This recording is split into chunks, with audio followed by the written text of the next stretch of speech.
से महात्मा जी मिले जो बताया कि वास्तव में अद्वैत ज्ञान क्या है। बाबा जी जो कहना चाह रहे हैं वो हमारे समझ में, उन्होंने कहा हमको 17 साल में समझ में आया, 17 साल ज्ञान लेकर के हो गया तभी ये बात समझ में। दास को भी 30 साल के बाद समझ में आया। और सत्संग जो कौन सा ज्ञान है जो सत्संग जी जो बाबा जी ने कहा था एकत्व, एक ही अभी महापुरुष ने फरमाया कि ये आत्मा कहाँ से आती है और कहाँ जाती है। तो न जायते म्रियते वा कदाचित। हे अर्जुन, मैं न आता हूँ न जाता हूँ न मैं जन्मा हूँ, न मेरा जन्म है न मरण है। ताओ सत्संग जब जानते हैं, अक्सर हम सुनते आ रहे थे कि आत्मा न जन्मती है न, तो न जन्मता है, जो अजन्मा है उसका जन्म ही नहीं हुआ तो मरण कैसे होगा। सत्संग जी न जायते म्रियते वा कदाचित, मेरा जन्म नहीं होता है न मरण होता है। जिसका जन्म होता है वो 5 तत्व का ये शरीर है, चित जल पावक गगन सबीरा पंच रचितिया। ये शरीर मरता है और ये भी मरता जन्मता नहीं। सत्संग जी 5 तत्व में 5 तत्व में मिल जाना ही मौत है। आत्मा जन्मती मरती नहीं। सत्संग जी यही भ्रम हमारे अंदर है। सत्संग जी और सत्संग जी जहाँ तक भक्ति की बात है तो जग न जाने भक्ति क्या है, प्रभु को पाना भक्ति है। बाबा माता जी के जब दास ने विचार सुना ऑनलाइन में, महापुरुषों से विचार सुना तो ये पता चला सत्संग जी कि वास्तव में ज्ञान अद्वैत है।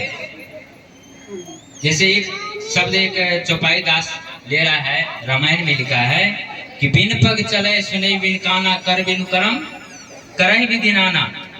जिसके हाथ नहीं है, पांव नहीं है, मुंह नहीं है, पैर नहीं है, पीठ नहीं है, पेट नहीं है, ये निरंकार है, ये कैसे चलता है।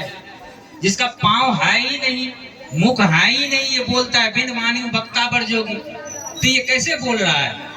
और सत्संग जी जब ये निराकार साकार रूप धारण करता है, जैसे आपके मुख के द्वारा, आपके पांव के द्वारा, आपके कान के द्वारा, आपके मुख के द्वारा ये बोल रहा है। बाबा जी ने कहा राम बोले रामा बोले राम बिना को बोले रे।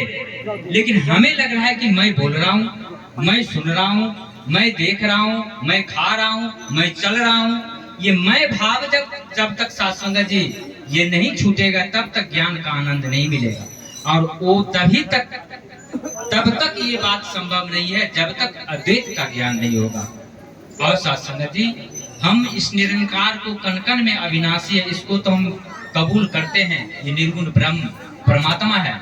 लेकिन ये हर जीव, ये रूप जो साध संगत का है, या हर इंसान है या हर जीव है, कुत्ता बिल्ली गधा घोड़ा जो भी पशु पक्षी है, जितने भी 84 लाख योनि में जीव है, वो परमात्मा निरंकार उस शरीर को धारण करके ये सृष्टि की रचना किया है। सत्संग जी और सत्संग जी जब हम ये समझते हैं कि ये मेरा शरीर है, तन मन धन मेरा है या तेरा है, जब तीनों चीज परमात्मा का है तो फिर मेरा कुछ बचता ही नहीं है। बचता ही नहीं तो मैं किस चीज से कर्म करूं। और सर इसीलिए कहते हैं हे अर्जुन सर्वधर्मानि परित्यज्य मामेकं शरणं व्रज अहम त्वां सर्वपाप्यानि मोक्षयिष्यामि मा शुचि। तुम सारे जो जिसको तुम धर्म समझ रहे हो, कर्म को, वो सत्संग सबको छोड़ करके मेरे शरण में आ जा। और सत्संग दास ने विचार तो बहुत सुना, लेकिन दास का कहने का भाव यही है कि जब तक मैं हूं, भक्ति 3 भाव में, मैं भाव में, आत्म भाव में और ब्रह्म भाव में। जो मैं हूं ये परमात्मा भी है और संसार भी, ये रचना भी है। यदि ऐसा प्रतीत हो रहा है तो सत्संग जी द्वैत भक्ति है। और जब एको अहम बहुत एको अहम एको ब्रह्म द्वितीयो नास्ति, एक ब्रह्म के सिवा, एक परमात्मा के सिवा किंचित मात्र भी कुछ भी नहीं है। तो ये बात यदि समझ में आ जाता है तो सत्संग जी भक्ति ब्रह्म भाव में भक्ति है, अहम ब्रह्मस्मि का भाव में हो जाता है, तब सत्संग अद्वैत का ज्ञान होता है। और सत्संग जो भी दास को अनुभव था, आप संतों से सुना था, समझा था, वो रखने का प्रयास किया। और सत्संग भूल त्रुटि के लिए दास क्षमा चाहता है। सत्संग जी प्रेम से कहना। धन निरंकार जी।